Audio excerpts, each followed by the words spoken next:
देवरानी की सौतन। राधा एक सीधी सादी लड़की है।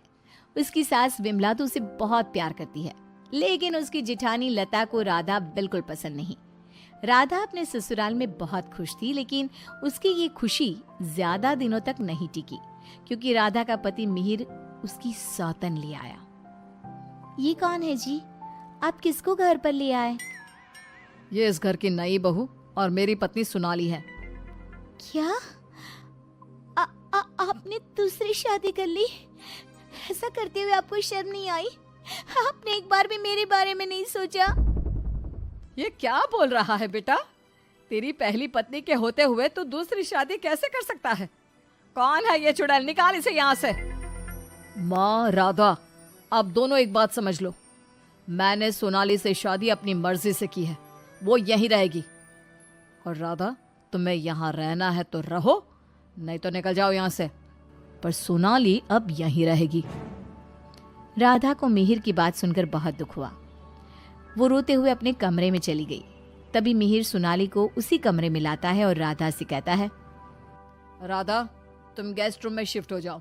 आज से सोनाली मेरे साथ इसी रूम में रहेगी। ये क्यों इस रूम में रहेगी? ये मेरा कमरा है, आप इसे लेकर गेस्ट रूम में चले जाओ। ओह डार्लिंग, इस गवार को तुमने सर पर चढ़ा रखा है। छोड़ो ना, हम दोनों गेस्ट रूम में ही चले जाते हैं। वैसे भी इस रूम का इंटीरियर डिजाइन मुझे खास पसंद नहीं आया। ओके डार्लिंग, जैसा तुम कहो। मिहिर उसे लेकर चला जाता है और राधा कमरे में बैठकर बहुत रोती है। तभी वहां पर विमला और लता आ जाती हैं। विमला राधा को समझाती है, लेकिन लता अपनी देवरानी के जख्मों पर नमक छिड़कते हुए कहती है, राधा, जरूर तुम में ही कोई कमी होगी जो तुम्हारा पति तुम्हारे हाथ से निकल गया और तुम्हारी सौतन ले आया। मेरे पति तो बिल्कुल वैसे नहीं है। वो किसी दूसरी औरत को आंख उठाकर देखते तक नहीं है। हाँ, मेरी ही कमी है कि मैंने उन्हें भगवान की तरह पूजा, उनकी हर छोटी से छोटी बात का ख्याल रखा। मुझे नहीं पता था कि वो मेरे साथ ऐसा करेंगे। लता बहू, ये कोई समय है ऐसी बातें करने का? जाओ, राधा के लिए कुछ खाने को ले आओ। अगली सुबह सब बैठकर नाश्ता कर रहे थे। तभी सोनाली और मिहिर भी वहां आ गए। सोनाली कहती है, डार्लिंग, क्या यहाँ रोज इतना ही ऑयली ब्रेकफास्ट बनता है? मुझे इतना ऑयली खाने की आदत नहीं। सुबह कुछ हेल्दी फूड खाना चाहिए। आज तुम ये खा लो डार्लिंग, कल से तुम जो कहोगी इस घर में वही बनेगा। ओके डार्लिंग, मैं आज तुम्हें अपने हाथों से खाना खिलाऊंगी। सोनाली मिहिर को अपने हाथों से खाना खिलाती है। ये देखकर राधा को बहुत दुख होता है। उसके बाद मिहिर अपने ऑफिस चला जाता है। तब लता सोनाली से कहती है, सोनाली, कैसा लगा तुम्हें अपना ससुराल? अच्छा है, लेकिन यहाँ कोई भी मुझे पसंद नहीं करता। पसंद तो मुझे भी कोई नहीं करता। सब उस राधा के आगे पीछे ही घूमते हैं। चलो छोड़ो इन बातों को, आओ मैं तुम्हें घर दिखाती हूँ। लता सोनाली से बहुत बातें करती है। जब मिहिर घर पर नहीं होता तो दोनों आपस में घंटों बातें करती। लता और सोनाली की नजदीकियां देखकर विमला सोचती है, ये लता बहू हमेशा सोनाली से गुड़ पर चींटी की तरह क्यों चिपकी रहती है?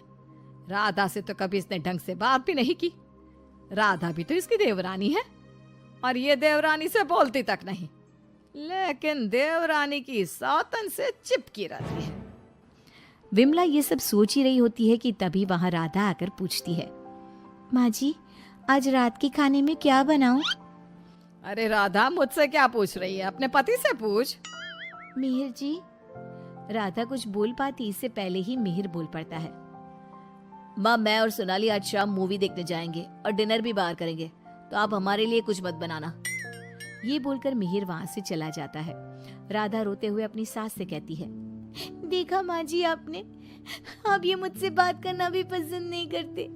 ये मेरे साथ ऐसा बर्ताव करते हैं जैसे मैं इस घर में रहती ही नहीं हूँ। अरे ना ना बेटा, रो मत तू।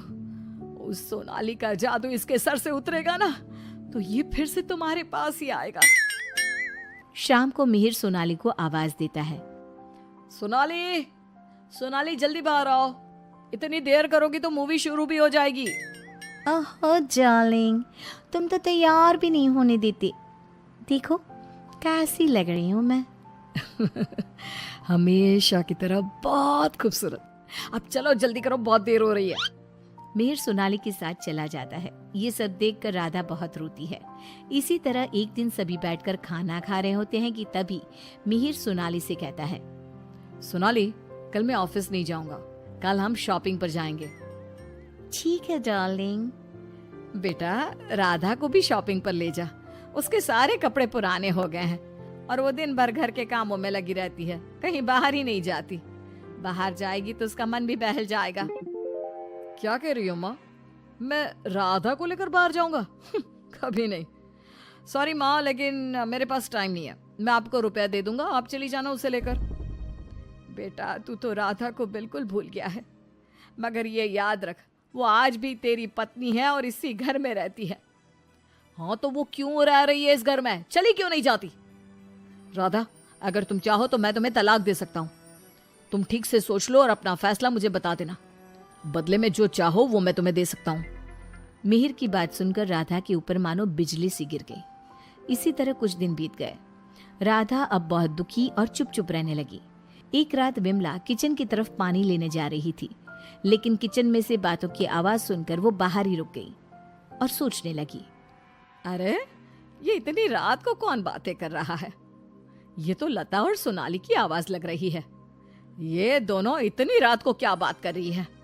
ध्यान से सुनती हूँ तब पता चलेगा। वो दोनों की बात ध्यान से सुनती है। सोनाली लता से कह रही थी, देख मेम साहब, तेरे देवर को मैंने तेरे कहने से पटाया था, मैंने तेरा काम कर दिया। अब तू मुझे बाकी के रुपए दे दे, नहीं तो तेरे घर वालों को तेरी सारी सच्चाई बता दूंगी। अरे तू ज्यादा चालाक मत बन, मैं तुझे पहले भी कई सारे रुपए दे चुकी हूँ, अब और रुपए नहीं दे सकती। तू जैसी लड़की को इतना अच्छा घर दे दिया, इतना अच्छा पति दे दिया, और क्या चाहिए तुझे? विमला दोनों की बात सुनकर समझ जाती है कि दाल में कुछ काला है। वो सोनाली की जन्म कुंडली निकालने में लग जाती है। तब उसे सोनाली की सच्चाई पता चलती है। एक दिन विमला सारे घर वालों को बुलाती है और कहती है, मेहर, तुमने सोनाली से शादी कर ली है, ये बात हमारे रिश्तेदारों को भी तो पता चलनी चाहिए ना। मैं तुम दोनों की शादी की खुशी में एक छोटा सा प्रोग्राम करना चाहती हूँ, जिसमें मैं सारे रिश्तेदारों को बुलाऊंगी। सोनाली, तुम भी अपने रिश्तेदारों का नाम और पता बता दो, मैं खुद उन्हें निमंत्रण भेजूंगी। ये सुनकर सोनाली घबरा जाती है। तभी मिहिर कहता है, माँ, सोनाली का कोई रिश्तेदार यहाँ नहीं रहता, वो सब अमेरिका में रहता है। सोनाली खुद अमेरिका से आई है, इसलिए आप बस हमारे रिश्तेदारों को ही इनवाइट कर दीजिए। मेहर, तुम बहुत भोले हो, तभी तो इस 420 सोनाली ने तुम्हें आसानी से बेवकूफ बना दिया। यह कोई अमेरिका से नहीं आई, ये जेल से आई है, और इसके घर वाले भी एक नंबर के चोर है। ये और इसके घर वाले लोगों को बेवकूफ बनाकर घर लूट कर ले जाते हैं, और इसको तुम्हारी जिंदगी में लाने वाली है लता। लता, अब तुम बताओ, क्यों किया तुमने ऐसा? हाँ, मैंने ही सोनाली को रुपए दिए थे कि वो मिहिर को अपने प्यार के जाल में फंसा ले और मेरी देवरानी की सौतन बनकर इस घर में आ जाए। लेकिन भाभी, आपने ऐसा क्यों किया? क्योंकि मैं जलती थी तुमसे। घर के सभी लोग और माँ तुमसे प्यार करते थे, मैं तुमसे बदला लेना चाहती थी, इसलिए मैंने ऐसा किया। भाभी, आपको शर्म आनी चाहिए। आपने मेरा घर बर्बाद किया, मैं आपको कभी माफ नहीं करूंगी। सारी सच्चाई जानने के बाद मिहिर सोनाली को घर से निकाल देता है और राधा से माफी मांगता है। राधा, मुझे माफ कर दो, मैंने तुम्हारे साथ ठीक नहीं किया। मिहिर, मैं तुम्हें माफ नहीं कर सकती और ना ही तुम्हारे साथ रह सकती हूँ। मैं जा रही हूँ ये घर छोड़कर। लेकिन राधा, इसमें मेरी क्या गलती? ये सब तो भाभी ने किया है ना, मैं तो बेकसूर हूँ। अगर सोनाली सच में अच्छी लड़की होती तो क्या तुम उसे छोड़ते? कभी नहीं। और इस बात की क्या गारंटी है कि कल तुम्हें सोनाली से अच्छी लड़की मिलेगी तो तुम दोबारा ऐसी गलती नहीं करोगे? राधा अपना सामान लेकर घर से जाने लगती है। विमला और मिहिर उसे बहुत रोकते हैं, लेकिन वो नहीं रुकती। राधा जाते जाते अपनी जिठानी से कहती है, भाभी, आप क्यों उदास खड़ी हो? आपने जो चाहा था वो तो पूरा हो गया ना। मैं जा रही हूँ हमेशा के लिए। अब आप ही इस घर की बहू हैं। अब सब आपको ही प्यार करेंगे, बस। तभी लता का पति विकास आ जाता है और कहता है, नहीं राधा, ये इस लायक नहीं कि इसे कोई प्यार करे। लता, तुम अभी इसी वक्त इस घर से निकल जाओ। मैं तुम्हें एक सेकंड भी यहाँ बर्दाश्त नहीं कर सकता। अगर मैंने तुम्हें इस घर में जगह दी तो न जाने कल तुम हमारे ऊपर कौन से दुखों का पहाड़ तोड़ दोगी। लता विकास से बहुत माफी मांगती है, लेकिन वो उसे घर से निकाल देता है। लता को इस बात का पछतावा था कि उसने अपना हंसता खेलता घर बर्बाद कर दिया। ना तो विकास अपनी पत्नी लता को माफ करता है और ना ही राधा अपने पति मिहिर को माफ करती है।